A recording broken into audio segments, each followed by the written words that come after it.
Today we're going to talk about the US pulling out of Afghanistan amid the country's fall to the Taliban, the media dropping the ball, and Fox News playing both sides of the coin. And I interview Congressman Joaquin Castro from Texas and his brother, former Housing and Urban Development Secretary Julian Castro, for my first in-person interview in Texas, where we talk about the infrastructure package, Governor Abbott's positive COVID results, and their message to the Texas Democrats who fled the state for Washington, D.C. I'm Brian Tyler Cohen, and you're listening to No Lie. So in the last week, we watched as Afghanistan fell to the Taliban, effectively ending our 20-year war in the country. And I think it's important to start with some context here, because it seems like some people are trying really hard to will into existence this idea that this 20-year war somehow started and ended in the 7 months that Joe Biden became president. But what facilitated the Taliban's rise, or re-rise, is a so-called peace deal that was struck a few years ago. Starting in 2018, the Trump administration began working out a peace deal with the Taliban, which wasn't so much an actual peace deal as it was a withdrawal agreement.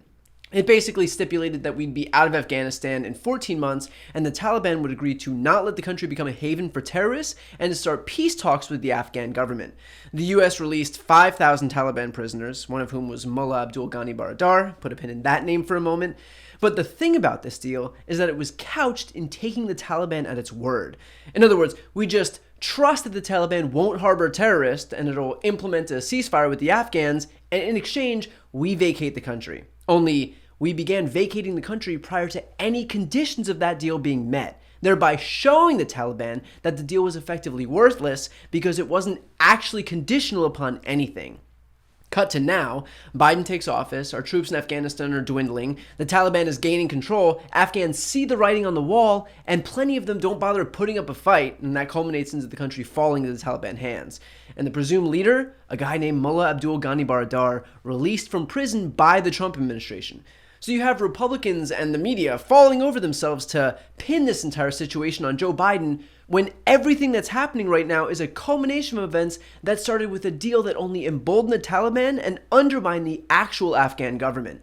And by the way, Republicans are well aware of their own complicity here. The RNC's website in June bragged about Trump's historic agreement with the Taliban. When you try clicking on that link now, you get a 404 error showing that they scrubbed the site. Why? Because they know that they are responsible for legitimizing the Taliban, for releasing its leader from prison, for negotiating with these people, for undermining the Afghan government, and for coordinating withdrawal with no conditions whatsoever. But that still hasn't stopped the GOP, and the media, by the way, from falling over itself to take this opportunity to lay everything at Joe Biden's feet. And there are two issues at hand here. There's the end of the war itself and the country falling into the Taliban hands, and the evacuation. I think I've already explained how the Taliban taking control was inevitable for this administration, and that the only alternative here was basically to send in more troops and ramp up the war to stave off the Taliban, which no one other than Raytheon had an appetite for. And then there's the evacuation, which, in fairness, left a lot to be desired. We'll remember those images of throngs of Afghans running next to a departing C-17 at the airport. Right now, there are 86,000 Afghans who helped the Americans, and we owe them safety. That wasn't accounted for already does deserve criticism. But here's the part that I feel like no one is acknowledging here. This isn't over. We're still in the middle of evacuating people. Every media figure is so hell-bent on writing their obituaries before the thing's even dead. How do you declare the evacuation is a failure when they are still evacuating people? And the fact that this is ongoing is something that Biden himself acknowledged. There'll be plenty of time to criticize and second guess when this operation is over. But now, I'm focused on getting this job done. I would ask every American to join me in praying for the women and men risking their lives on the ground in the service of our nation. As events evolve over the coming days, my team and I will continue to share the information and update the American people on exactly where things are.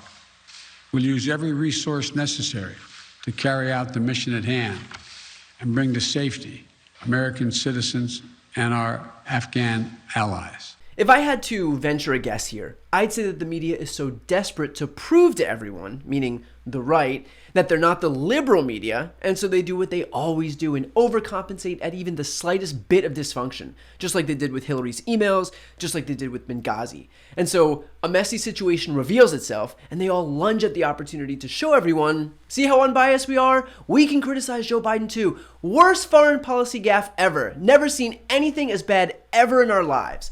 And of course, Republicans glommed on with their own bad faith attacks because, as we all know, Republicans have a stellar reputation when it comes to Afghanistan and definitely did not start that war 20 years ago or negotiate ourselves into a hole with the Taliban. Definitely not the Republican Party. And so what we're left with now is, media figures screeching about Afghanistan for some image rehab for themselves, and Republicans screeching about Afghanistan because they're desperate for political ammunition, and no one is acknowledging the fact that getting the fuck out of Afghanistan is actually popular in that country. The majority of Americans on both sides of the political spectrum want out. An Ipsos Reuters poll showed that almost 2/3 of Americans supported the withdrawal of U.S. troops. That didn't happen under Bush, it didn't happen under Obama, it didn't happen under Trump. And you would think that those three men were heroes and that Joe Biden, who inherited 20 years of this thing, was some diabolical architect of the entire war by the narrative that the media is painting. Now, with that said, was it perfectly executed? Of course not. We still have Americans who need to be evacuated, but that process is moving quickly, and by the time you watch this, it might be possible that we'll already have gotten all the Americans out. And then, of course, we still have the Afghans who are trying to leave, people who've helped the U.S. for decades. We owe it to them to figure it out and get them out of that country. Criticism on failing those people is warranted, and they should be our first, second, and third priority right now. And so that we're clear, they are our top priority, and the White House has acknowledged as much. But that's where the situation gets pretty ironic, because you also have Republicans and Fox who, at the same time they're criticizing Biden for not getting the Afghans out, have already debuted their attacks against Biden for letting the Afghans in. We will see many refugees from Afghanistan resettle in our country in coming months, probably in your neighborhood. And over the next decade, that number may swell to the millions. So first we invade, and then we're invaded. It is always the same. And is it really our responsibility to welcome thousands of potentially unvetted refugees from Afghanistan? All day we've heard phrases like, we promised them. Well, who did? Did you? So which is it? Did Biden fail by not getting the Afghans out? Or did Biden fail because he is getting them out? And so you have Republicans and right-wing media running cover for Trump administration officials who negotiated with terrorists and held them as heroes for doing it, who are now decrying the Afghans who helped us during this 20-year war as if they're the terrorists. You want to know what terror looks like? Terror is a white supremacist, fascist administration incapable of accepting defeat and seeking a mob of brainwashed idiots to storm the U.S. Capitol to assassinate political figures who didn't buy into the bullshit that Trump and a pillow salesman were selling. That's what terror looks like. It's an avowed Trump supporter only days ago driving his car to the U.S. Capitol with enough explosives to allegedly blow up 2.5 city blocks, calling on Joe Biden to resign. That's what terror looks like. Not the interpreters who fought alongside our troops for years and years for what they believed was a noble cause. So if anyone doesn't espouse the values that we purport to fight for, I can assure you that between these far-right Trump supporters who keep trying to kill people and those Afghan interpreters who helped us for 2 decades, it is not the interpreters. To listen to my interview with Congressman Joaquin Castro from Texas and his brother, former Housing and Urban Development Secretary Julian Castro, for my first in-person interview in Texas, where we talk about the infrastructure package, Governor Abbott's positive COVID results, and their message to the Texas Democrats who fled the state for Washington, D.C., click the link to that video right here on this screen.